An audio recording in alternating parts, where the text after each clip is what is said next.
Siyanibingelela nonke balaleli egameni likaJesu Kristu oyinkosi nomsindisi. Makube kini umusa nokuthula okuvela kuNkulunkulu Baba wethu nasenkosini uJesu Kristu. Izwi lenkosi uJesu Kristu lelo lilalele njengamanje. Izwi lenkosi uJesu Kristu lapho sishumayela khona sihlole imibhalo engcwele ngentando kaNkulunkulu kwindodana yakhe uJesu Kristu oyinkosi nomsindisi. Siphinde sifundise ngemibhalo engcwele. Sizocela kubo bonke abantu abalalele ukuthi nibe namaBhayibheli kuze sonke sizofunda kanye sibe nokuqonda imibhalo engcwele. Mungenalo iBhayibheli sizocela ukuba udownload iBhayibheli efonini yakho noma kwi-laptop kuze nawe uzofunda ube nokuqonda. Lapho sifunda khona izwi likaNkulunkulu. Kulabo bazothi sebelalele bafune ukubhabhadiswa egameni likaJesu Kristu oyinkosi nomsindisi ukuba bathathe imininingwane oyibona ku-screen nalesi sizoyishiya njengamanje. Nalabo bafuna ukuthula ubufakazi ngemisebenzi ebangalisayo nokuthembeka kukaNkulunkulu wethu empilweni zethu ukuba yena uthembekile, ukuba uthathe imininingwane kuze ubufakazi bakho sizobudlulisela kwabanye abazalwane bagqugquzeke ukuba ngempela uNkulunkulu uthembekile, uzibonakalisile ngazo zonke indlela empilweni zethu ezifakazelwa izwi lakhe. Nalabo abanemibuzo mayelana neBhayibheli bengenakho ukuqonda ukuba bathathe imininingwane abayibona ku-screen naleso ishiya njengamanje ukuze uzokwazi ukubuza umbuzo wakho, uMoya oNgcwele avume ukuba uphenduleke egameni lenkosi yethu Jesu Kristu oyinkosi nomsindisi. I-email address ithi izwilenkosi.ujesukristu@gmail.com, izwilenkosi.ujesukristu@gmail.com, noma i-cellphone number noma i-WhatsApp number ethi 066 566 9245, 066 566 9245. Bazalwane, izintshumayelo ziyatholakala zonke ku-YouTube. Lapho ungahlala khona phansi uphethe iBhayibheli, ulalele, ufundisise ukuba lokho okuzwayo ngabe kuyafakazelwa yini imibhalo yonke njengoba uMoya oNgcwele esihola ukumphula uJesu Kristu oyinkosi nomsindisi. Bazalwane, ku-YouTube uyasubscribe uthi Izwi lenkosi uJesu Kristu. Izwi lenkosi uJesu Kristu. Ungakhohlwa ukuthumelela nabanye abazalwane ohlanganyela nabo njalo manimdumisa uNkulunkulu, nithi nimdumisa ngokomoya nangeqiniso, nithi uJesu Kristu uyinkosi nomsindisi empilweni zenu, ukuze nizohlolisisa ukuthi le mfundiso enifundiswayo maniholwa niyizimvu ngabe nihlezi endleleni ewukhanya neyiqiniso enguKristu Jesu efakazelwa imibhalo yonke eBhayibhelini. Bazalwane, ku-YouTube Izwi lenkosi uJesu Kristu. Ungakhohlwa ukuthumelela namanye abazalwane nabo bahlolisise, badle isinkwa semihla ngemihla izwi likaNkulunkulu. Bazalwane, asivule ngomkhuleko simbonge uBaba wethu ngempilo zethu nakulesikhathi samanje sokuthi sizodla siphuze izwi elukuphila kwethu. Baba wethu osezulwini, mangcweliswe igama lakho Nkosi uJesu Kristu.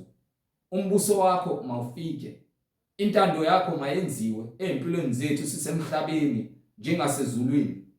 Usiphe namhla isinkwa sethu semihla ngemihla. Usithethelele amacala ethu njengoba nathi sibathethelela abasonayo. Ungasingenise kulingweni kodwa usindise kokubi, ngokuba umbuso ungowakho namandla nenkazimulo kuze kube phakade. Amen.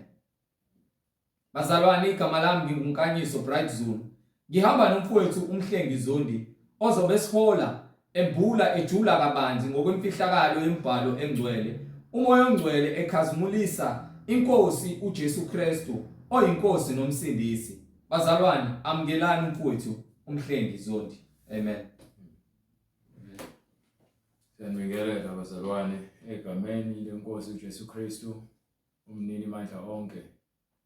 Silokhu sithule bona ubufakazi ngawamandla kaNkulunkulu nangokuhlakanipha kwakhe ukuthi munye uNkulunkulu ongenamvelezeli, uNkulunkulu ongenambonisi.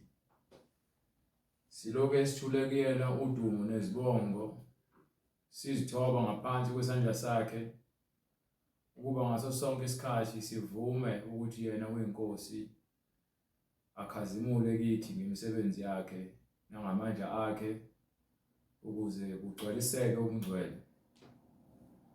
Leli yizwi lenkosi lapho sishumayela khona, njengokuba imibhalo iphefumulelwe umoya oyingcwele. Konke sikwambulayo nesikhulumayo sikuthatha phansi eBhayibhelini. Uma unenkinga nalentshumayelo, ngokuba uyihlo uSathane, noma unenkinga noma into esishumayela ayihlabekise, kusho ukuthi awukho ebandleni leqiniso, usalandela amabandla kaSathane. Lapho khona nitshelwa khona izinto enifuna ukuzizwa. iBhayibheli likutshela izinto okufanele uzazi ngalomzimba wakho nangalempilo oyiphilayo, noma ngabe uyakholwa noma ngabe awukholwa. Ukuze ufinyelele ekukholweni ufuneka ulazi iqiniso. Ngeke uze ukholwe ngaphandle kweqiniso, ngeke futhi uzumazi uNkulunkulu ngaphandle kweqiniso. Nizomazi uNkulunkulu kepha ngendlela yabafundisi bamanga. Nazi ukuthi uNkulunkulu uyanikweleta, nazi ukuthi uma nize esontweni nizele ukuzothenga izibusiso. iBhayibheli yasitshela ukuthi izibusiso zonke zivela ezulwini, ezamahala kulabo abakholwayo. Kulabo abangakholwayo bahlalelwe intukuthelo nolaka lwaNkulunkulu nokulahlwa, ngokuba ukukholwa kwethu kuvela ngaye uKristu, kusuka ekukholweni kuya ekukholweni. Kepha isivumelwano siqhamuka ngaye uNoah noAbraham abenza isivumelwano noNkulunkulu. Nangabo abantwana baka-Israyeli bazelwe ngaphansi kwaso isethembiso. uNkulunkulu esimkhonzayo uNkulunkulu wezethembiso kubona abamkholwayo. Uma lithi iBhayibheli akukho sikhali esidalelwe noma esibekelwe mina esiyaphumelela, sikhuluma ngezoni. Sikhuluma ngabantu impilo zabo ezihlezi ezandleni zikaNkulunkulu. So ungaya esontweni but ukuphila efebeni, zonke izikhali ezibekiwe seziphumelele kuwe, ngokuba wena usuyivele usuyinkundla kaSathane.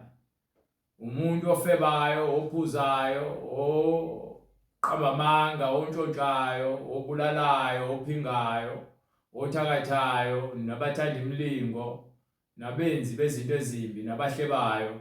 Labo bantu engibabalayo bayinkundla kaSathane. So awunakuthatha iBhayibheli ulenze isivikelo sakho ekubeni wena ubaba wakho uSathane. So endaba yokuzikhohlisa le, wazi ukuthi uma usebenzisa iBhayibheli noma uthi iBhayibheli mzukwane uphansi uyalifunda ukuze likuphakamise, sho ukuthi iBhayibheli ulifunda mzukwane uphansi. But imibhalo isitshela into eyodwa. Mawufunda incwadi yaJoshua nje lela verse, sahluko sokuqala uverse 8, ukuphumelela kusho ukuphumelela ezintweni zikamoya, lapho uNkulunkulu ekusingethe, ukuba ziningi izinhlupheko eziza nakho ukukholwa, lapho kukhona ukuzingelwa nezikhathi ezinzima, ungeze ukuthola konke okudingayo, ngokuba uyahlolwa ukuba ukholo lwakho ngabe lukuNkulunkulu noma cha. Abantu abaningi ukholo lwabo lukuNkulunkulu ngokuba khona abakufunayo, kuthi bangathola lokho abakudingayo bese bayakhohlwa uNkulunkulu, babuyele ebumnyameni. Lokho kuwena kuyobalelwa njengakho ukuthi ulazile iqiniso, kepha wena wakhetha ukuthi wenze indlela yokukhohlakala, usebenzise uNkulunkulu ukuze kuzuze wena nokukhohlakala kwakho. Manje ke siyatshelwa ukuthi ngeke ngithi ngoba naku ngizizwa ngiphansi kuphela ngizofunda iBhayibheli. Incwadi yasitshela kahle kamhlophe ukuba lezwi leli ongeke uJoshua 1:8. Incwadi uJoshua isahluko sokuqala iverse 8. Le ncwadi yomthetho mayingasuki emlonyeni wakho. Le ncwadi le lithi iBhayibheli mayingasuki. Into mayingamele isuke ukuthi yinto leyo ophila ngayo. njengawo abantu abaphila ngokuhleba amagama abanye abantu awapheli emlomeni wabo baphila ngokuhleba. Abantu abaphila ngokufeba ubufebe akupheli engqondweni yakhe uhleze echathanisa ubufebe. Abantu abaphila ephingeni uthi ekemshadweni kepha ucabanga ukuphinga ngokuba uphila ngokuphinga.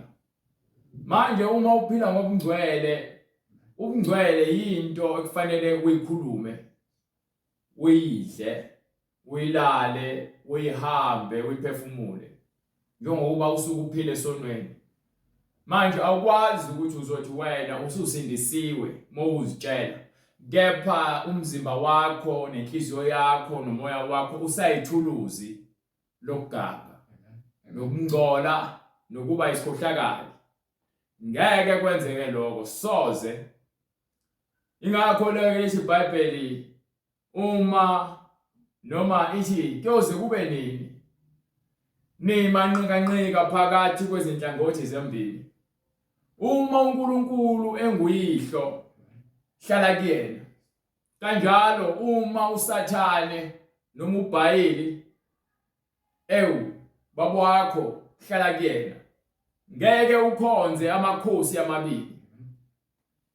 Kunokuthi uzokhonza inkosi enye uyidelele. Manje ke wena into okumele usukuyenze uma uthi uza kuKristu uzofuna insindiso, uzokwamukela ukuphila obungcwele. Usho ukuthi ke uzophila ngako ubungcwele.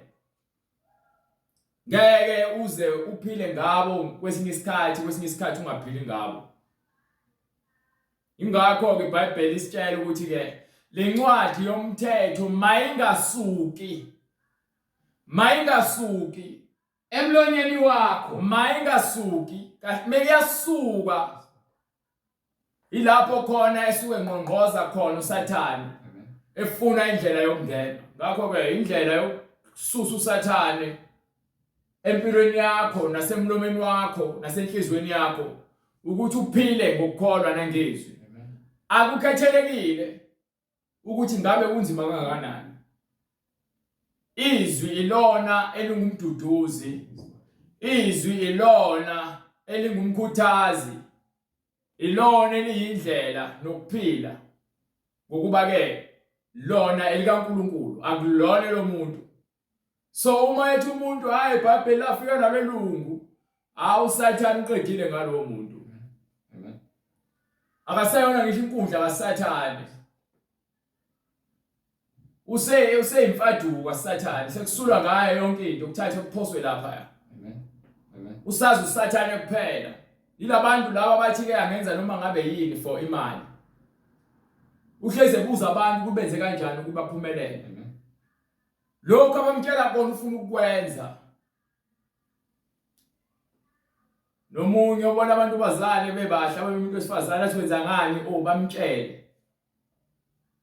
Afuna ukwenza the same thing nalokho okwenziwa yilo okhohlakele. Ashiya umngcwele ahamba ayofunda izindlela zokukhohlakala abe isifebe abe umahosha. Omunye uhamba ngemoto uyindoda. Bayambuza bayi athi mengitshela ngeke nikholwe. Hawu sitshele phela mfowethu. Hayi athula angafuni ukubatshela. Kuyoze kuvele ukuthi ulala nabanye abafana buyakhokhelwa. Ukhokhelwa obaba abanemizi abashiya abafazi babo bayolala nezingane zabafana. Nabanye bafune lo moya lo bangene ngoba yini bonke bafuna imali. Ingakho iBhayibheli isitshela lithi ke imali iyimpande yakho konke okubi. Ngokuba ngokufisa imali abaningi bangena ekulingweni nasezihibeni bazigwaze ngeminjunju. Balahlekele ukukholwa ngenxa yokuthanda izinto. Yonke into angayenza for imali prize ekhanda lakhe, price tag elengayo ekhanda lakhe. Shiye impilo eqondile ahambe yokuphila impilo egwegwile ngenxa yokuthanda izinto. Ngikhuluma nje vele abaningi sebeshumayelela vele imali, abasashumayeleli ukulungiswa. Ukulungiswa nokungcwele into eyathatha kudala uSathane. Usebambelele nje ekutheni ke uyikholwa ngokuba uyahamba endlini. Lapho khona kufike khuma indoda ngaphambili. Ibancomele izonke izinto eziphathekayo, bajabuliswe izinto eziphathekayo. Kepha ukungcwele nokuthiwa kuhlukane nesono, lezo zinto akusakhulunywa ngazo. Sekuyindlu leyo yabantu abafileyo sekusemoshwali. Sebelinde usuku lokungcwatshwa. Bafile, babhukuthe ezonweni ngokuba yini? Nansi indaba. Umanqoba iBhayibheli aliqamba amanga. Ungazikambela wena okwakho uthando wena. iBhayibheli itshela yodwa, into etshela uJoshua itshelwa bonke abantu abaphila ngokungcwele. uNkulunkulu bethi-ke niyakuba ngcwele ngokuba mina ngingcwele. Akakhulumi kuphela nabantu kuthiwa mhlambe ba-special. Ukhuluma ngomuntu othi-ke mina ngiyakholwa kuNkulunkulu. Mina uJesu wami uNkulunkulu wami. Funeke-ke ulandele izwi lakhe. Bethe bangcwele uzoba ngcwele. Ngeke uze ube no if no but noma ngoba noma uma noma cishe. Izwi lona fanele siphile ngalo. Yiloko kuphela okubekiwe. Uma kuqhamuka umuntu ethi ke wena uzenza into ekholwa kakhulu, zenza kakhulu ukikholwa ngalo izwi.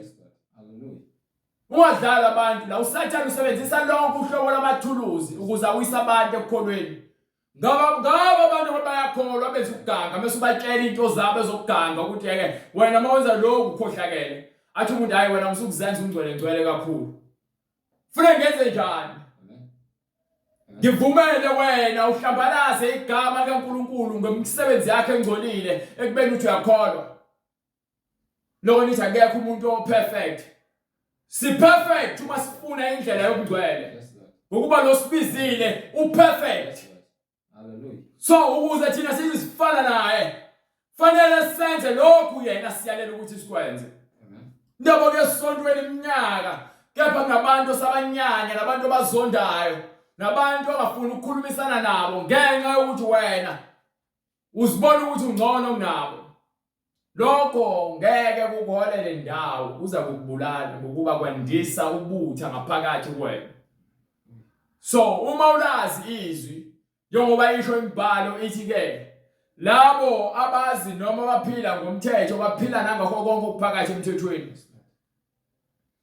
Wenza konke lokhu iBhayibheli lithi kwenze ngokuqonda nangokwazi izindlela zikaNkulunkulu. Abantu abaningi bayalifunda iBhayibheli ngaphandle kwesambulo. Ingakho nje bengena nomibaba bathi wonke amasonto ayefana. Kanti banamanga. Ingakho bengena emasontweni befana baphume befana. Akho kushintsha, akho kukhula, akho kungcwele. Uyinto eyodwa nje. Kepha uthi uyakholwa. Awubhaphathisiwe egameni likaJesu Kristu, awubhaphathisiwe emanzini. Kwathi waphakamisa izandla uvuma inkosi uJesu njengenkosi nomsindisi. Kwathi hayi ke sosindisiwe base bekubeka izandla kwathi unika umoya engcwele. Wenza umuntu okhuluma izilimi nawe ke wasithola isibindi sokuthi ngoba naku utsheliwe kuthiwa ke usumamukela umoya engcwele usungakhuluma ngezilimi.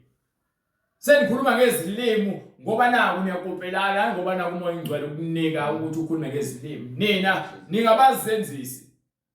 So thina sikhipha lo moya. Ukuthi ke uSathane angayithola indawo yokudlala njengoba lisho iBhayibheli lithini? Lencwadi yomthetho mayingasuki emlonyeni wakho. Lencwadi yomthetho mayingasuki emlonyeni wakho.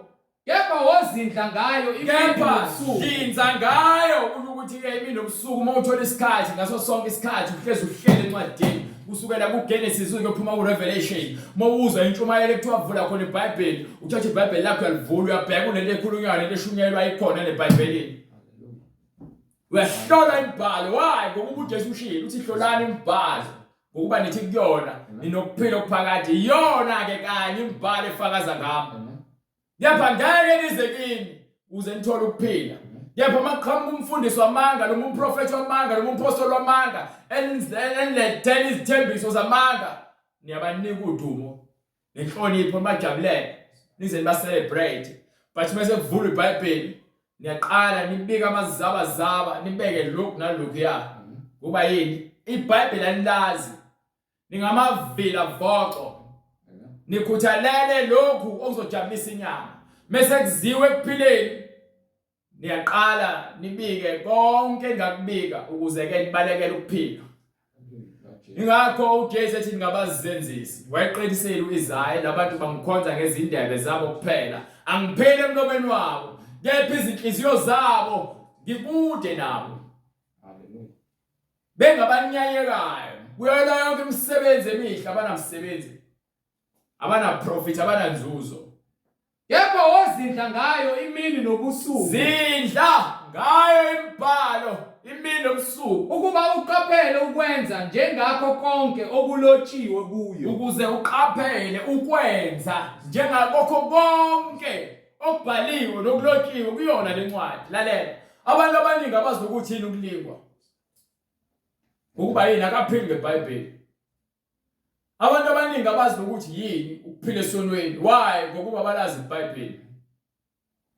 iBhayibheli isitshela ukuthi ke ukuze sigweme ukona nokungcola phambi kaNkulunkulu masiyazi imibhalo. uMoses uyabatshela abantwana bakaIzwai kwincwadi yaDuteronomy lapha athi ke uNkulunkulu into edala ukuthi anilethe la ehlanu iminyaka ewu40 ingokube ufuna ukumkhombisa ukuthi umuntu ngeke aphile ngesinkwa kuphela. Ngemiyalo kaNkulunkulu ningaphila. Lo nto uJesu ufika egcwalise athi ningakhathazeki ukuthi nizodlala. The same thing eyenzeka kubantwana bakaIsrael. Azange baze babe nenkinga nokudla. uNkulunkulu wabanika ukudla, isinkwa sasezulwini, imani.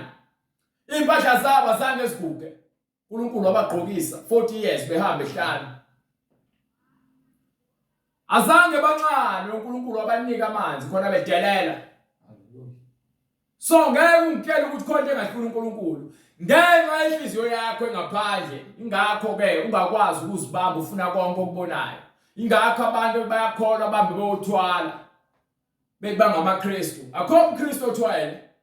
Thiwa umuntu ufanele aphile ngezwi. Izwi elingcwele.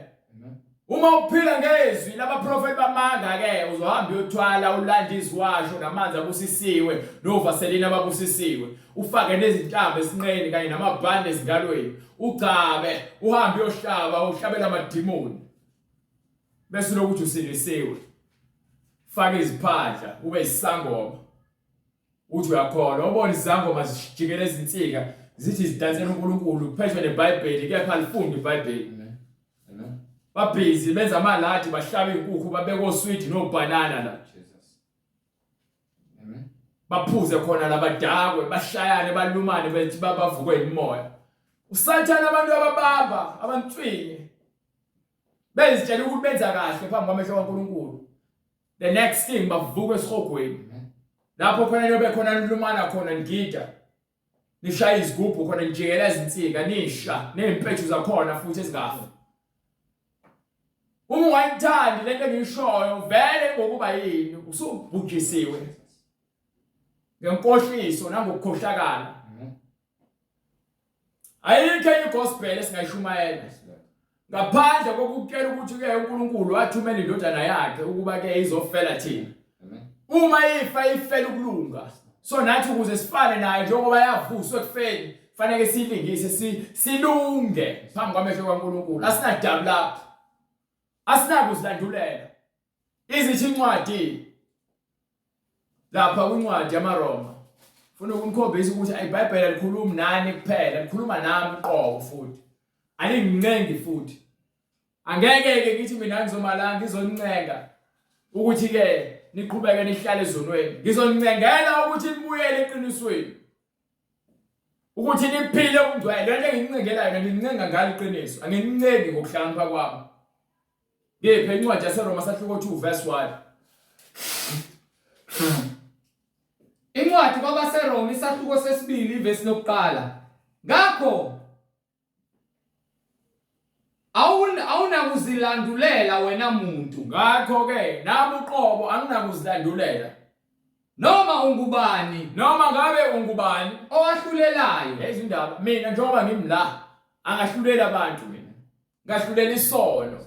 ukuthi isono mengikutshela ukuthi ihlukana naso mina anginakho ukuzilandulela ngithi ke isono ngasenza ngoba naku mina hayi ngiyashumayela no noma ngabe ungubani awuna ukuzilandulela enye into ezokhombisa yona ukuthi ke ungiphi yona Sahluko 3 ngifuna verse 11 Sahluko 3 verse 11 ngifuna ukukhombisa enye into uNkulunkulu asitshela yona akakho oqondayo ngifuna Sahluko 3 verse ngikho verse 10 no kuona Sahluko 2 ngikho verse 11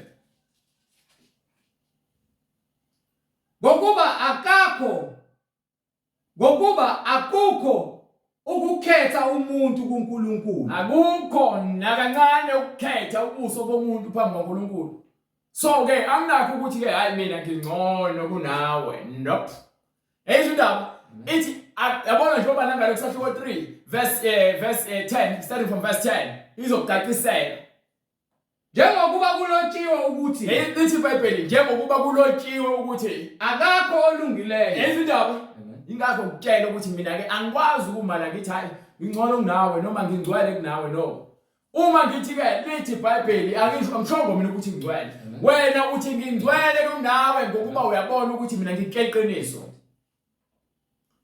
yabona umuntu mefuna ukwenza ukhohlakala noma efuna ukuhlala ekhohlakaleni uthi umtshela ukuthi yazi njengoba wenza kanje akufanele wenze kanje ngoba ithi kanje iBhayibheli athi hayi nawe nje afuna ukukhomba into uyenza ukuba yini usathane ufuna ukukumangalela usebenzisa yena lo muntu osokumangalela wena uyamsiza uyamlungisa yena ufuna ukukumangalela uyalwa yena abantu abaningi banjalo kutshela uthi uzokumsiza kanti wena uzithela isila ingakuthi umlingisi uzithela isila ngokuba usuke wena uyibona into ebulala umuntu kepha umuntu engayiboni into embulalayo tshela isidakwa ukuthi asihlukane nokuphuza utshwala ngeke ngitshela ukuthi mina hayi yakudaka utshwala no ngizokutshela mina ukuthi hey yabona ke uma uthi uyakholwa ngitshela ngabantu mina abathi bayakholwa ngeke uthi wenze kanje libe lithi iBhayibheli uzimisela ngokungena izulu athi yebo methi yebo methi cha ngithi mina ngilungile ngiyeka nje but methi yebo uzimisele ngiyamtshela ngelithi iBhayibheli izidakwa zingena ezulwini uma uthanda abafana umuntu wesifazane ufuna ukuphila efebeni noma ufuna ukuphila emjolweni uthi usindisiwe ngizokutshela nje ukuthi mina lithi iBhayibheli yalo yondaba angikho ukuthi mina hey yeke ukufeba wena ngithe mina lithi iBhayibheli izifebe zingaphandle ezulwini so zikhethele wena ukuthi ufuna ukuqhubeka nokufebe noma ngoba phela ke umuntu okholwayo ukholwa ukuthi ke khona ukuphila emva kokufa so sonke siyakufuna lokuphila indlela yokuthola lokuphila ukuJesu Kristu okuyena olungileyo so uma sifuna ukulunga njengoJesu sizozwa ukuthi lithini iBhayibheli bese senza lokho kusho iBhayibheli uma kuthiwa ngingabulali ngantshontshe ngaqamba amanga ngeke ngikwenze lokho ngokubhalwe phansi ngiyakwazi ngakho iBhayibheli lithi ke lahlulela kangcono kunabantu ngoba akekho olungile so mina angisindisi mina kuphela ngisindisa nomfowethu oseduze kwami ngisindisa nawe ukuze nawe usindiswe hayi ukuthi ngikhuluma kanje ngoba nawe nginenzondo no uma ngikutshela ukuthi wena umfana nalabanye abafana ngokuba kubhalwe phansi eBhayibhelini haleluya lithi akho umfana ongalala nomunye umfana lokho kuyisinengiso uma ngitshela usiswami ngithi siswami lithi iBhayibheli umuntu esifazana angagqokisi komuntu wesilisa angikho lo nto bala ngifuna ukukucontrola noma ngifuna ukukuphatha umunye umuntu osiphethe uJesu Kristu haleluya mina konke engikushoyo ngokuba ngiyaxwayisa ngokuba wena uthi uyakholwa manje ke izwi esikholelwa kulona liphansi eBhayibhelini manje siphila ngaphansi komusa umusa iwona lo ukutshela indaba zakho ukuthi ke nazi izinto kufanele uziyeke ukuze wena upheleliswe akusamele uhlabe izimbuzi nezilwane nezimvu Lord Jesus sekumele manje uhlukane nesono usivume isono sakho uNkulunkulu bese uhlukanile nesono sakho bese ke uyathethelelwa amacala akho ngokuthi ke wena sowuvumile isono sakho wahlukana naso bese ungeniswa ngaphansi kwamanzi bese uyabhabhathiswa egameni likaJesu Kristu lo ongumsindisi wakho Jesu Kristu ungumsindisi wakho wena ufuna ukusindiswa so abazenzisi bona bonke laba abantu bayemasontweni ekuthanda bona nalabo abafunda iBhayibheli uma bezizwa bephansi iBhayibheli lithi ke masiphile ngalo lelizwi le lingasuki emlomeni wena liyasuka for 6 months lezwi leli. For years. Ulokuthi uyakholwa. No, hayi ngiyakholwa uNkulunkulu mina kepha akuthi angizenzi njengalabo abanye. Labo abanye basenza ongcwele. Hayi usathane sekubambile. Bese ukhuluma kanjalo sekuphelile ngawo. Sekuqediwe ngawo. Yabona mawusaba isono, awungiphe ngithi usahluko 1 manje incwadi oyiphethe ngifuna uverse 7. Incwadi iZakha isahluko sokuqala verse 7. Yes sir. Ukumesaba uJehova kungukuqala kokuhlakanipha. Yabona the moment wena ungasabheki umuntu, yabona mesabheka abantu uthi ke hayi ubani akakokholwa. But mesuqala ukumesaba uJehova kungukuqala kokuhlakanipha. So manje awusesaba abantu. Usaba lo ongabonwayo yena obona konke.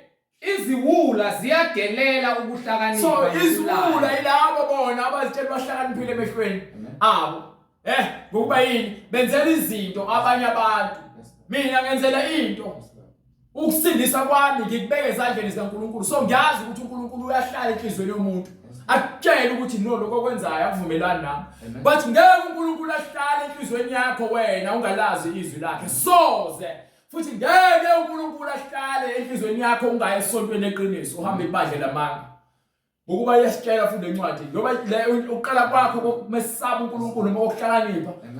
Ukumesaba uNkulunkulu. Uqala kwakho ukuvuleka amehlo. Uqala kwakho ukuvuleka amehlo. Ukusaba uNkulunkulu nokwenza isono. Ilapho khona amehlo akhe esuke sevulekile. Ayikho enye into. Mase uqala uvuleka amehlo, usuyasaba isono. Ngeke usasenza isono. Mase valeka amehlo, engakho uJesu ethi ke ngizovula amehlo ngabo alaba abangaboni. Ngokuba yini? Umuntu ophila esonweni akaboni. Ngokuba ukuhlehla kwabangenalwazi kuyababulala. Lokho ukubalekela iqiniso awenzeli ukuthi uma uthi ke ubalekela ivangeli mhlawumbe wenzela mina ngeke ngikuzuzise lutho mina. Mina into engakusiza ngayo ukwambulela ungcwele ukuze wena usindiswe. Uma sekuzwa ekutheni wena uyasindiswa usindiswa uJesu. Mina mawuzwa mina ngikhuluma lezwi leli kufanele uhambe usindiswa ngalo. Ngikuthumela kulona ukuthi ulazi. Yayibona indaba le. So ayikho into ngathi ke uyayifihla phambi kwaNkulunkulu. Hallelujah. Uthi kwincwadi yamaHebheru sahluko 4 verse 13. Ikhona le khona ezokutshela ukuthi nina njengoba nenzela abantu izinto nenzela ukubukwa. Uthi uNkulunkulu konke esikwenzayo masikwenzele kumnyameni. Ekufihlakaleni yena uza kusibusisa phambi kwabantu. Ayikho into ekumele siyenzele ukubukwa ngabantu ngoba abantu bona bakhuluma wenza kahle noma wenza kabi. So kumele wenzele uNkulunkulu hayi abantu, khohlwa abantu. Abantu khohlwa ibona. Inyama ingumkhohlisi, nenhliziyo yomuntu ingumkhohlisi. Manje ke ngesikhathi wenzela abantu kepha bese ke kufihlakaleni kuvele ukungcola kwakho. Awusenzeli wena ukuthi ke umngcwele bakho bukhavwe. Ngesikhathi uwedwa wenza isono lapho khona uzigumula ubanqunda ngoba uNkulunkulu uyakubona ukungcola kwakho kumnyameni. Ngokuba uthini? Futhi akukho nto edaliweyo engabonakali phambi kwakhe. Yazi indaba awubani uverse 12 uqala ukuthi lezwi leli lisukapi. Ngokuba izwi likaNkulunkulu liphilile. Izwi likaMoya oNgcwele liphilile. Linamandla. Linjani? Linamandla. So alikho weak. Wena mokuthaka lona likwenza ukuthi ube weak. Uthi kwincwadi yeIzaya ke kulabo abantekenteke banika amandla amasha. So amandla amasha wathola ngokuthi wena ulazi izwi uziguqele kuyena ukhala umtshela ukuthi amandla amayaphela. Bese akugcwalise ngamandla amasha. Webe sewugijima ungaphindi uwe. Uyogijima lomncintiswane ugijimela umqhele wakho. So ngeke uzuyithole lento le ebandleni lamanga. Yekani ukuhamba amabandla amanga. Libukhali kunezinkemba zonke. Ezibukhali. Ngaphezu kwezinkemba zonke. Ezisika nhlangothi zombili. Ezisika nhlangothi akukhathali ukuthi ngabe ukusika ngerazor noma ngelaser. Bathi lezwi leli. Hey yabona lona shine inyama kuphela. liyahlukanisa lihlaba kuze kwahlukaniswe lihlaba kuze kwahlukaniswe umphefumulo nomoya lihlukanisa umphefumulo nomoya namalunga nomkhandla lihlaba kuze kube sekufeni lihlukanisa amalunga nomkhandla lahlulela imicabango bese-ke ingakho ngikutshela mina ukuthi-ke lithi ngale lezi malingasuka emlomeni wakho uma selihleli ilona lahlulela izwi likaNkulunkulu ngaphakathi kwena ngoba ungcwele bugcwele kwena lahlulela imicabango nezizinto zenhliziyo so ngalesikhathi ucabanga ukufebe noma ubona umuntu wesifazane umkhanuka liyakukhuza izwi ngalesikhathi ucabanga ukubhema liyakukhuza izwi ngalesikhathi ufuna ukufeba liyakukhuza izwi ngalesikhathi ucabanga ukubhiya liyakukhuza izwi ngalesikhathi ufuna ukuphinga noma uqamba amanga liyakukhuza izwi haleluya yes Lord ngeke uzuzithwala sewuzinikele esonweni ngalesikhathi uzufisa ukuthi ungenza noma ngabe yini for imali liyakukhuza izwi ukuthi yeke ungadayisi ngomzimba wakho lo mzimba wakho nomphefumulo wakho ukubiza ngaphezulu kwalezi zinto ozidayisela zona uma liphila izwi kwena ngepha uma lingekho izwi kwena ukholelwa ukuthi izwi wakho ubona uNkulunkulu bakho novaseleni nabaprofeti bamanga noshembe Lord Jesus but ophila ngezwi ophila ngomthetho wenza konke okuphakathi emthethweni ngokuba izwi liyakutshela lithi-ke hlala kuNkulunkulu futhi akukho nto edaliweyo engabonakali phambi kwayo kuye lo esimbizayo ongabonwayo kepha imisebenzi yakhe yabonakala akukho okufihlakele konke ukwenzile ngamandla akhe phambi kwakhe so ngakho-ke akukho ukuthi wena ungathi hayi mina akekho ngibonayo ngizokwenza ukuthi uma kukhona efune ngenze njengoba siphila nobright fanele ngimtshele uma ethi kayikho inkinga sikithi ngosuku ungitshela ngingayenza but unembeza uyangitshela ukuthi no fanele ngimtshele angikwenzi lokho ngoba nako ukuthi ngisaba yena ingokuba siyaphila uma ngenza into ngitshela ukuthi mina hayi akuba ngabonanga lokho kuyangihlupha ngaphakathi ngcono ngimtshele ukuthi ngenza ukuthi noma ngenza ukuthi why ngenzela ukuthi-ke ngiyazi ukuthi uNkulunkulu ubona konke noma ngabe kuthi uNkulunkulu uyazi ukuthi engikwenzayo ngenza ebuhleni benhliziyo kepha-ke angikhululeke ngaso sonke isikhathi unembeza wami inkinga abantu baboshiwe konembeza babo ngokuba ziningi izimfihlakalo abazifihlayo abazenzayo khona abantu bayakholwa hayi ngoba kangibona ubani kanti yini ebulala imndeni yini ebulala ubudlelwane yini ebulala ukuzwana izimfihlo nongathembani kepha uma uthembekile uNkulunkulu uyothembeka kubona bonke abantu uma ungathembekile uNkulunkulu ngeke uthembeke nakubantu ngeke uthembeke kumakhelwane wakho yini awuthembekile uNkulunkulu uqala kwakho ukuhlakanipha nokuvuleka amehlo ukusaba uNkulunkulu nothi abantu uJesu uthi-ke ningabasabi laba abangakwazi ukuthi babhubhise inyama kuphela kepha bebe bengakwazi ukufinyelela kumphefumulo but ngizontshela ukuthi sabani bani sabani yena lo othi bese bhubhisa inyama aphinde futhi athathe nomphefumulo awufale awuvalele esihogweni ushe so ingakho-ke thina ivangeli sishumayela ngokukhululeka iqiniso siyalikhuluma anginankinga mina nomuntu nginenkinga nesono so uma wenza isono wena into ecasulayo ngami ukuthi wena ngikutshela ngesono awucasule ukuthi mina ngiyakuzonda wena no mina ngizonda isono wena uma unyanya mina ngenxa yokuthi wena wenza isono awunankinga nami wena unenkinga nobungcwele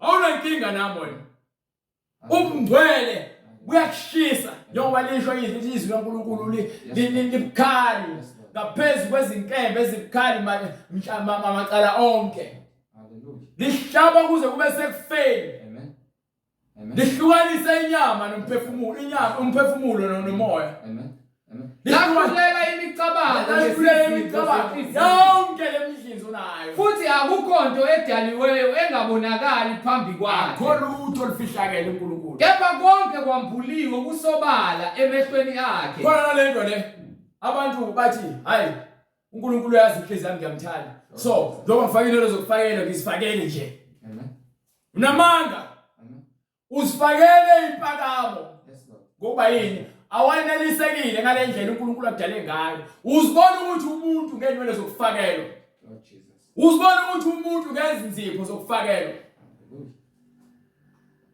Ubona ukuthi usestyleni ngokuba bonke abafana bayalalana nawe uphakathi lapho. Bona ukuthi usestyleni ngoba nangigqoka amabhlue ngabantu besifazane. Ayikho into ngathi ke uNkulunkulu akanankinga nalento oyenzayo. Lalela unamanga uyazikhohlisa. uNkulunkulu unenkinga nayo yonke into ephambene nemiyalelo yakhe ekhona eBhayibhelini. Unayo inkinga. Hallelujah. Uma ethi ngahlobi ngongaphandle, hlobani ngomuntu ongaphakathi ongabhubhiyo. Usho ukuthi ke ufuna kube wena ube nomusa nothando kubanye abantu wena. Ungalokuzihlobisa ulokuzinaka uzithanda kakhulu ukufaka amacici noma makeup lokudweba ama tattoo. Hallelujah. Isono siyaziveza kwethu. Ukuthi wena uyisoul. Kulabo abanomoya engcwele bazokubona ukuthi wena uyisoul. Amen. Yingakho ke wena oyisoni uyahlezi ubonakala ubunqunu bakho kubantu abangcwele ngokuba banomoya obungcwele. Babona ubunqunu bakho ukuthi hey uyafa isona. Singamkhulekela kodwa. Ngelinye ilanga uyakusindisa. Asikuhleki thina ukuthi hayi ngoba nakho nathi nje sasiphuma khona emngcono. Siphuma phakathi emanyaleni. So ingakho sikwazi ukuhlukanisa phakathi kokungcwele nongekho ngcwele, phakathi kokuhlambulukileyo nangaphakathi naloko ongahlambulukileyo. Thwele izinto esizifundise abantwana bethu. Amen. Asimile lana ngoba nangithi mina ngingcono kunani no. Ekutshela iBhayibheli okwaphinda ubanikele incwadi yaloluzana yamaRoma sahluko 3 verse 10 uthi njengokuba kulotshiwe ukuthi akekho olungileyo. Kepha ke ithi kwenye incwadi mengaphosisi ngithi sahluko 8 bese usuka lapho. Ngokuba kulotshiwe ukuthi yebo akakho olungileyo. Akekho olungileyo. Akakho noyedwa. Akho noyedwa. Akakho oqondayo. Akukho futhi oqondayo. Akakho ofuna uNkulunkulu. Bonke baphumile endleleni. Bonke baphambukile. Badukile. Baphenduke imbuqa bonkani. Bonkani. Bayemabandleni bafaka izivatho. Abamboza amakhanda baluka amakhanda. Bashumayeza abantu besifazane emva kwamapulpit. iBhayibheli alivumeli lonto kepha bona bayakwenza. Obaba babhizi banabafazi ngathunga 3 esontweni baphikisana nevangeli. Akakho owenza okuhle. Abantu bayalalana esontweni bakhipha izisu ngaphandle komshado. Akakho noyedwa. Ezindaba. So manje njengoba kuthi ke akekho olungileyo, kepha manje izwi ukhona osilungisayo uJesu. Sithola ukuphila ngaye futhi ngenxa yakhe ithi incwadi yamaRoma sahluko 8 verse 36 mengaphosisi bright. Starting from verse 34. Kubani olahlayo na? Ubani olahlayo na? uKristu Jesu. uKristu Jesu Owafayo. Uyena uJesu ongumlungisi webandla. Yebo impela. Yebo impela. Owavusa kwabafileyo. Yena wavusa kwabafileyo ngokulunga. Ongakwesokunene sikaNkulunkulu. Yena ongakwesokunene sikaNkulunkulu. Nguyena osinxuselayo. Uyena osinxuselayo. Asike sibambela kancane sichaze. Ngokulunga kwakhe uze ngomusa nangeqiniso nothando. So ngomusa ulethelwe ukuba ke azosindisa ngaphandle kwemhlakelo but ngegazi lakhe. Ngeqiniso uphile kwisekelo sikaNkulunkulu sobungcwele kwaze kwaba sekufeni. Amen. Ngothando wafela abantu yena engazange one. Wabathanda abantu kwaze kwaba sekufeni. Wangababalela iziphambeko zabo. Ngaleyo ndlela usabile ebungcweleni. Lasinxusela uNkulunkulu kuba nathi sithethelelwe amacala ethu ngegama lakhe. Ungummeli wethu. Hallelujah. Uma uzamngcweleni ngeke uzizele wena. No. Uza ngoJesu. Yes Lord. Yes Lord. Uma ufuna ummeli ozokumela ngalosuku usathana emangalela uma kuduze kwaJesu. Amen. So ngeke uzungitshela ukuthi amadlozi noma inyanga noma udokotela cha khohlwa. Jesus. Ngeke. Hallelujah. Hallelujah. Hallelujah. Ngifuna incwadi yamaRoma bright, ngifuna ukuthi batshele ukuthi ke njengoba uJesu emile, yena umile uyasinxusela. Amen. Iminyango wokungena ezulwini uthi uJesu yena ungumlindi sango. Yes Lord. Yes Lord. Amen. Kubani oza kusihlukanisa nothando lukaKristu? Ngakho ke ubani ongasehlukanisa nothando lukaKristu? Noma uhlupheka, Noma ngabe kuthiwa uhlupheka, noma ukubandezeka, noma ubandezeka, noma uzingelwa, noma ngabe yabona uthando lukaKristu ngokuhlala eqinisweni, noma kuthiwa yini? noma ukuhlupheka, Ukuhlupheka ungabi nalutho ngeke uhlukanise nothando lukaKristu. noma ukubandezeka, Noma ubandezeka ngeke uhlukanise nothando lukaKristu. noma uzingelwa, Noma abantu bekufuna bekusondela iqiniso ngeke bakuhlukanise nothando lukaKristu. noma indlala, Noma ngabe kuthiwa uyalamba unakho ukudla kodwa lokho ngeke kukuhlukanise nothando lukaKristu. noma ukuhambaze, Noma kuthiwa unazo impahla zokugqoka uhamba nqunu, lokho ngeke kukuhlukanise nothando lukaKristu. noma ingozi, Noma ngabe kuthiwa ungena engozini, uma ungena engozini ungaphansi kothando lukaKristu ngeke kwehlukanise nalokho. noma inkemba, Noma ngabe kuthiwa bagenqa umqala bahlukanisa amathambo omzimba, uma ufele kuKristu akekho ongahlukanisa nokuthando lukaKristu. na kulotshiwe ukuthi Hayi indaba angithi manje akekho olungileyo kepha ngoJesu Kristu kuthiwani? ngenxa yakho sibulawa usuku lonke. Ngenxa yokulunga kwaJesu sibulawa usuku lonke. Asibulawa ke ngokuthi ke siyahlukanisa inyawo nomphefumulo ukuthi sife singene ethuneni, but siyabulawa lo mzimba lo wesono. Ubulawa ngezwi. Njengoba sishumayela kanje sibulala lesono esenhlizweni yakho. Usuku lonke, imini yonke uzwe ivangeli, kubulawa isitha ngaphakathi kuwena lo ofuna ukubusa abe nempakamo phambi kwaNkulunkulu. Ngani ke uqeda lapho kaloko bese umfunela futhi incwadi yesibili yaseKorinte sahluko 10. Ngifuna ubatshela futhi ukuthi ke lento lempi yethu akuyona impi yenyama. Sithiwa izimvu zokuhlatshwa. Sifana naye uJesu ngoba yimvu yokuhlatshwa. Wahlatshelwa thina.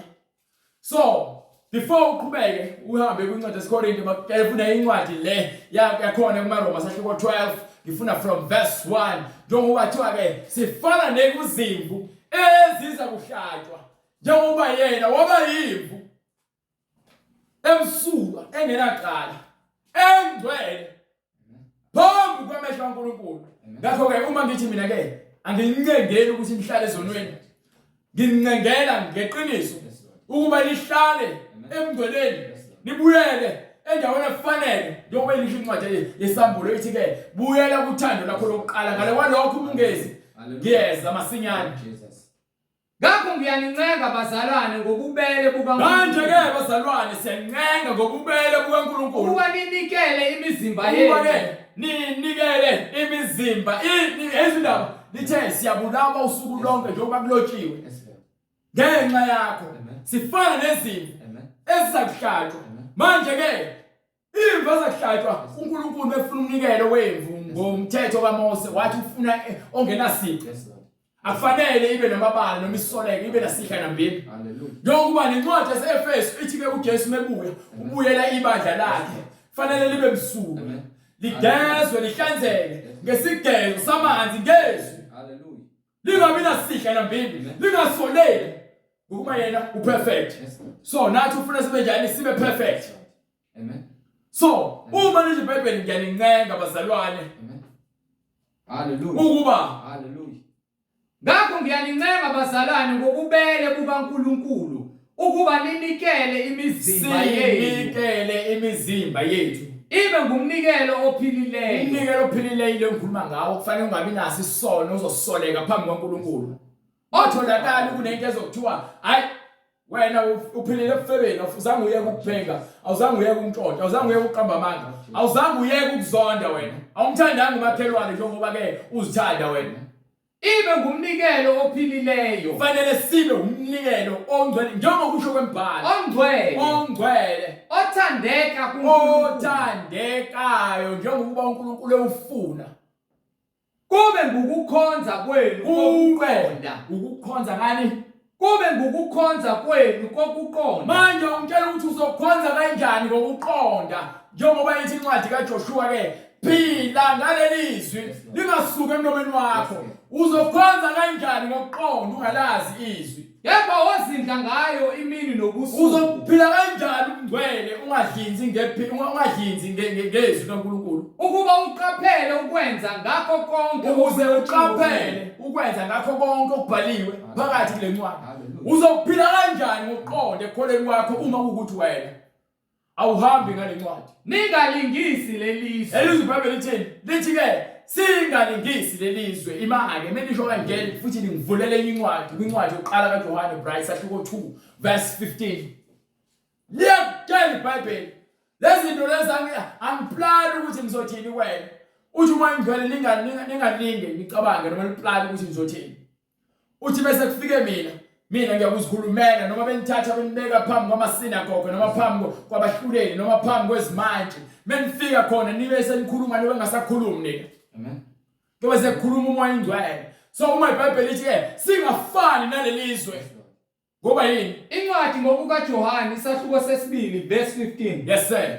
Wayesenza inkalvaso. Ithemba Bright ngifuna incwadi yokuqala kaJohane sahluko 2 verse 15.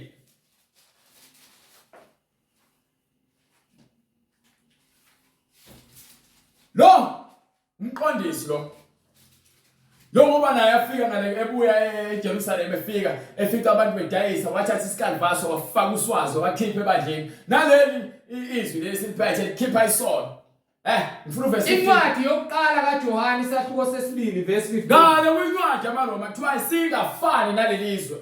Ningathandi izwe nezinto ezisezweni. Manje yena kuthiwa singazithandi izinto zalezi nazinto zakhona. Uma umuntu ethanda izwe noma izinto zalemhlabeni kakhulu, uthando lukayise alukho kuye. Ngeke uthi ke wena uzothanda izwi kaNkulunkulu uphile ngale kubeni wena ubhizi ufuna ukuba usaziwayo, ufuna ukuba ubhuti madlisi, ufuna ukuba yikho konke. Ufuna ukuba usozimali ngendlela engafanele. Amen. Ufuna ukuba isangoma, ufuna ukuba isifebe, ufuna ukudayisa ngomzimba. Ufuna ukuba umrapper noma umculi wekwaito. Ngokuba konke okusezweni inkanuko yenyama nenkanuko yamehlo. Ufuna ukugqoka kahle, impahla ezithight bakubone nempahla ezincane. Nokuzigabisa ngalokhu kuphila. Bazithanda ukuzigabisa. Gabisa umzimba wakho. Kunezinto ozenzayo noma kuthiwa uyavela ku-TV. Uma ingahlambalazi lento oyenzayo noma ingakhiphi umngcwele ibeke eceleni ungazenza lozo. Angisho ukuthi mina ke ukuvela ku-TV kuyisono. Kepha kunezinto engizenzayo eziphambene nokulunga ukuze nina nibosaziwayo nidayisa ngemphefumulo yenu kusathane. Akuveli kuyise kodwa kuvela ezweni. Uma ungenabo umngcwele uzokwenza noma ngabe yini ekuthiwa yenze egameni lemali. Izwe liyadlula kanye nenkanuko yalo into ebuhlungu. Izwe nakho konke ukukhanuka kwenu liyadlula izwe. Kepha owenza intando kaNkulunkulu izwi. Kepha lo ohlezi kwintando kaNkulunkulu uhlala kuze kube phakade. Unjani? Uhlala kuze kube phakade. Yilabo abaphila ngezwi. Njengoba ithi incwadi mali ngasuka emlonyeni wakho. So ngeke uphilela ukubukwa. Ngeke uphilela ukuthandwa ngabantu. Asiphilele ukuthandwa ngabantu. Umuntu angenzelani? Yini angenzela yona umuntu?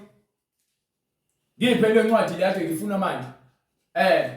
Kule ncwadi le yaseMaroma 12 uqedele yona 1 2 verse 2 manje bese kwalo ngifuna incwadi yaseKorinte bese ubuyela ngale incwadi yaJoshua. Ngakho ngiyanincenga bazalwane. 2 verse 2 right. Ningalingisi lelizwe. Singalingisi ngokuba incwadi ngale kwincwadi yokuqala kaJohane ithi ke uma uthanda lelizwe lezinto zakhona awunalo uthando lweNkulunkulu. Futhi lezwe leli liyadlula nakho konke okukhona. Ukuba lezwe leli ligcwele impakamo uSathane ufuna ukuziphakamisa. So usebenzisa nini abantu abathanda izinto? Ingakho afika kuJesu entabeni ezomlinga. Efuna ukumlingela ukuthi ke akhonze yena. Emthembisa amanga. So abantu ababambelele ezintweni eziphathekayo babambelele emangeni ngokuba mufa lezo zinto zakho uzozishiya ngemuva bese uyahamba uyosha esihogweni. Ningalingisi lelizwe. Ningalingisi lelizwe. Kodwa niguqulwe isimo ngokwenziwa. Isimo ngokwenziwa. Ngokuthi ke izwi likwenze ibentsha ingqondo yenu. izwi likwenze kube njani? Ibentsha ingqondo yenu. Leli izwi leli lona melifika kuwena ligudluza yonke insila yokungcola nokonakala nokukhohlakala. Lisuse bonke ubutabane, lisuse bonke ubufebe nokuphinga nokuqamba amanga nokuntshontsha nokuba inhlebi nenzondo. Liyalisusa konke leli izwi ukuze nibe nokuhlolisisa. kube njani? Ukuze nibe nokuhlolisisa. Ukuze kube khona ukuhlolisisa. Okuyintando kaNkulunkulu. Lokho ukuze sikwazi ukubona ngqo. Lokho kufunwa umoya ongcwele. Sokwazi kanjani uma kuukuthi ke asilazi izwi lakhe okuhle ukuze sikwazi ukuhlukanisa lokhu okuhle okufunwa uNkulunkulu. okuthandekayo Lokhu okufunwa umoya ongcwele okuthandekayo. nokupheleleyo Okwenza thina ukuthi nathi sipheleliswe kuyena. Hallelujah. Ha? Hallelujah. Fanele sipheleliswe kuyena. Yes, Lord. Nika yona incwadi yaseKorinte bright, incwadi yesibili sahluko 10, ngifuna uverse 4. Bese siyavala. Ngokuba izikhali zethu zokulwa So manje masikhuluma nani asikhulumi thina ukuthi mhlambe siyanizonda nina ungasibheki kanjalo. Thatha iBhayibheli ulivule qhala iBhayibheli ulibheke yekele ukuthi ke indaba ayikho Yes, Lord. senyameni ukuthi thina silwe nenyama, but kunomoya ohlezi enhlizweni yakho lapho khona ke athi uSathane mekhuluma kwincwadi yaIsaiah, bani incwadi yaIsaiah sahluko 12 verse 14. Khona bezobona lento leyo ukuthi ibhalwe phansi eBhayibhelini ukuthi uSathane yini inkinga yakhe. uSathane ufuna ukuziphakamisa, so usebenzisa nina abantu ukuthi ligcwale umoya wempakamo. Ungaziboni wena ungaxolela omunye umuntu, ungaziboni wena ukuthi ke uzehlise kwabanye abantu. Uhlezi uzibona wena bonke abantu kufanele baguqe kuwena. uSathane lokubusayo. Baphe bright incwadi uIsaiah 14:12. isahluko 14 verse 12. Yes sir. Yeka ukuwa kwakho ezulwini. Yeka ukuwa kwakho ezulwini Sathane. Khwezi elikhanyayo. Wena Sathane Lucifer. Ndodana yobusa. Wena ozenza indodana kaNkulunkulu ngokwenza indodana yokukhanya kepha uyindodana yobumnyama. Nokunqunyela kwakho phansi. Wadedela wakhithela phansi emhlabathini. Wena wawuthobisa izizwe. Wena wathobisa izizwe ngamanga nenkohliso. Wena wathi enhlizweni yakho. Yeyizwe indaba nayo ke indaba lo moya ofakayo uSathane utshala njengoba ephumile ezulwini uphume ngentukuthelo. Ufuna ukuzofaka lo moya wempakamo athi ke ufuna ukuba nawe ezulwini wangakwazi ukuphumelela. Ingakho kuthiwa ke uSathane walwa kanye nezingilosi zakhe elwa nezingilosi zikaNkulunkulu kepha akazange akwazi ukunqoba, azange futhi asathola indawo, wayesekhishwe ezulwini. Manje ukhishwe emhlabeni. Mefika emhlabeni unentukuthelo, so mefika uza nemqondo ukuthi ke ufuna ukuziphakamisa. Wena wathi enhlizweni yakho. So uthi wathi enhlizweni yakhe ngiyakukhuphukela ezulwini ngiphakamise isihlalo sami sobukhosi. Uthi ke yena wathi enhlizweni yakhe indaba vele yonke inkinga. Bese kungenile uSathane ukwenza ukuthi wena uzibone ungakwazi ukuthi ke uzehlise phansi kwabanye abantu. Yona lento le egcwalisa uSathane emabandleni, egcwalisa uSathane emakhaya, egcwalisa uSathane emsebenzini, egcwalisa uSathane ezikoleni. Bonke abantu bafuna ukuphakama. Wena wathi enhlizweni yakho ngiyakukhuphukela ezulwini ngiphakamise isihlalo sami sobukhosi phezu kwezinkanyezi zikaNkulunkulu. Ngalesikhathi uzitshela ukuthi wena ufuna ukuba ngaphezulu kwabanye abantu, uSathane sekungenile. Ngalesikhathi wena ufuna ukubusa abantu bezwe ngawe, uSathane sekunqobile. Amen. Fana umuntu ongakwazi ukuzilawula yena, ofuna ukulawula abanye abantu. Amen. Wathi ufuna ukuthula. Yapha ukuthula akakutholi ngokuba inhliziyo yakhe ingaphandle ekutheni ke abantu benza kanjani izinto ukuze ke ezobalawula. So akukho ukuthula kulomuntu ngoba ugcwele ububi. Ufuna abantu baphile ngentando yakhe, hayi ngobungcwele. So uSathane wenza the same thing enhlizweni yakho. Kubela ngale incwadi le yaseKorinte sahluko 2, incwadi yesibili sahluko 4. Incwadi kwabaseKorinte Incwadi yesibili yaseKorinte right? 10. Hallelujah. Yeah, ngifuna sahluko 10 verse 4. Ngokuba izikhali zethu zokulwa kasizo ezenyama kodwa asilwi nenyama negazi, kodwa ngaye uNkulunkulu. kepha sisebenzisa izwi. zinamandla okubhidliza. So lezwi leli njengoba liyisikhali sokunqoba likwazi ukunqoba amandla kaSathane libhidlize izinqaba sichitha izizinto futhi liphinde likwazi ukuchitha imidlinzo emibi nakho konke okundephileyo nakho konke lokhu okuzitshelayo okuziphakamisela nempalamo egcwele ezinhliziyweni zabantu okuthiyana lokhu okuphikisana nokuthobeka nokumazi uNkulunkulu. ukuthobeka. Uma wazi uNkulunkulu kufanele uthobeke ngaphansi kwezwi lwakhe. Lokho kugcwaliswa incwadi kakuqala kaPetru isahluko 5 verse 6.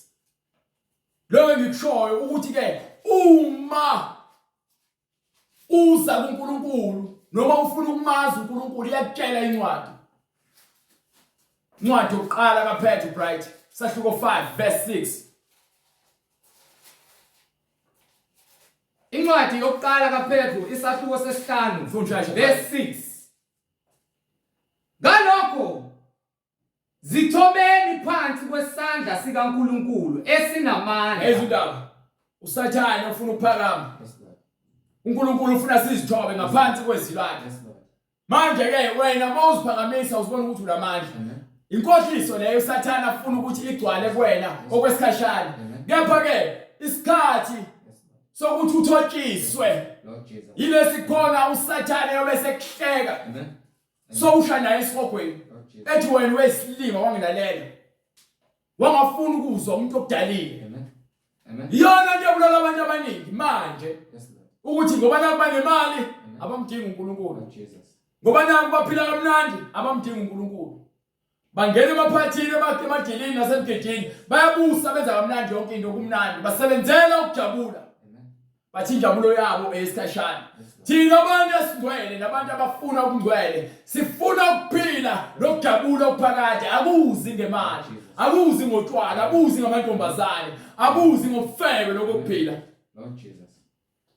So iBhayibheli lesitshela ukuthi asizehlise ngaphansi kwesandla sikaNkulunkulu esiphakemeyo ukuze ngesikhathi esifaneleyo kuba uyena oza kusiphakamisa. Ezindaba wena ngale incwadi yaseKorinte uvale kuyona. So uma sikhuluma siyazi ukuthi khona umoya wenkohliso obusayo enhlizweni yomuntu. Inhliziyo ingumkhohlisi futhi yimpi, ingumbulali. Iyona yenza abantu abaningi bafe bephila. Nakho konke okundephileyo ukuziphakamisa okuziphakamisayo okuthiyana okufuna ukuthi ke kushayisane nokumazi uNkulunkulu. Yabona indaba uSathane ufuna ukuthi ke wena uthiyeke ekutheni umazi uNkulunkulu. Ufuna wena uvimbezeleke. Ingakho ke ekugcwalisa ngazo zonke izinto ezibukhazikhazi nezinto ezijabulisa inyama Namacebo onke siwathumbela wonke amacebo namaqhinga kaSathane siwathumbela ukumlalela uKristu. Siwathumbela ukumlalela uKristu. So kukho konke uma ukuthi lezwi nikelwa lona ukuba sikwazi ukuthumba lamacebo nokungcolo ngaphakathi enhlizweni yomuntu ukuze sikwazi ukulalela uNkulunkulu. Ingakho ke kumele silazi izwi njengoba incwadi kaJoshua ithini. Hallelujah. Ingakho kumele silazi izwi. Ungazoba naku ke wena waqala una 5 years ukusonta kepha ke awambulelwanga. Ujawu usizongena ezulwini kepha usenze izinto ezikwenza ukuthi wena uthiyeke ukuthi uzithobe ngaphansi kwesandla sikaNkulunkulu. Lencwadi yomthetho mayingasuki emlonyeni wakho. Lento lena ke ukuze sikwazi ukuthi sinqobe isitha mayingasuki lencwadi yomthetho emlonyeni wethu. Kepha wozindla ngayo kepha ngaso sonke isikhathi sihlezi siyifunda ngokuqonda ukuba uqaphele ukwenza njengalokho. Wazi ukuthi sihlezi senza njengalokho konke okulotshiwe konke okubhaliwe kule ncwadi. Hallelujah. Ngokwambulelo fanele uzazi izinto ezibhaliwe kule ncwadi. Ngeke uthi uyakholwa ungazazi lezi zinto ezibhalwe phansi. Iyona ke into ekhubekisa abantu abaningi ekukholweni. Sebelandela abafundisi ngenxa yamagama nokuthi ibandla lakhe likhulu. But izwi alikho phakathi lapho. Balandela izibonakaliso zamanga zovaselina.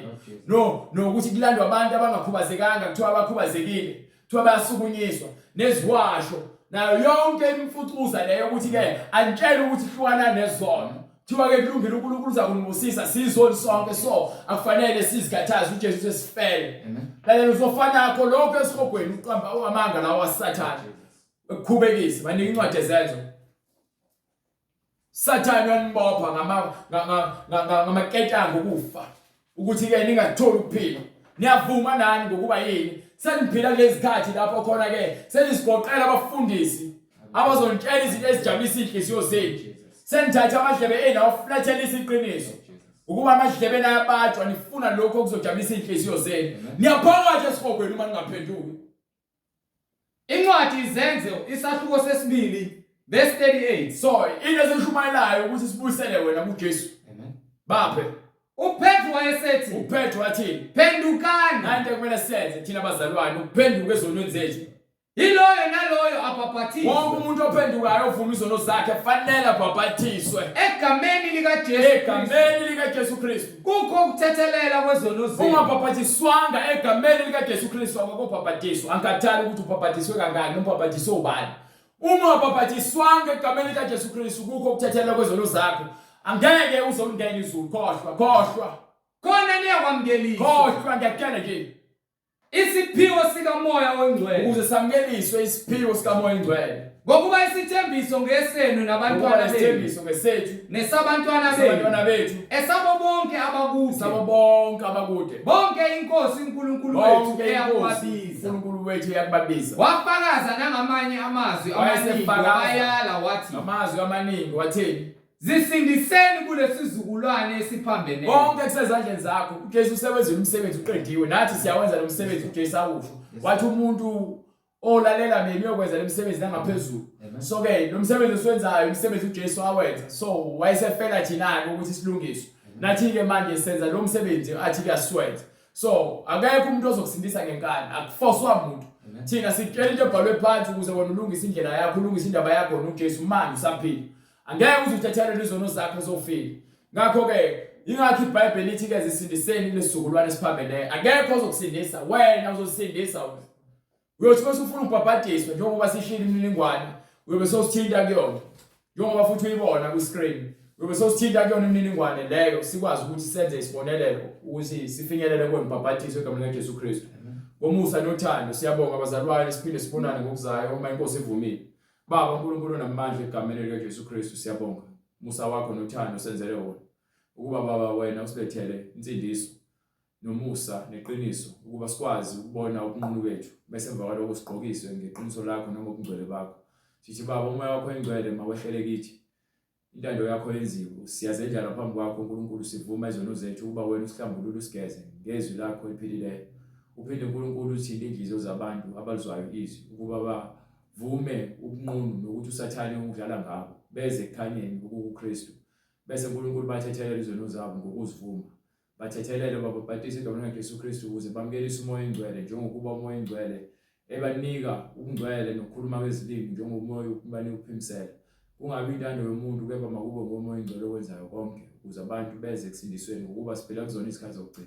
Baba sithi namanje intando yakho mayenziwe egameni likaJesu Kristu manje naphakade. Amen. Kuye uNkulunkulu onokwazi yedwa akube kuye inkazimulo ngoJesu Kristu kuze kube phakade. Amen.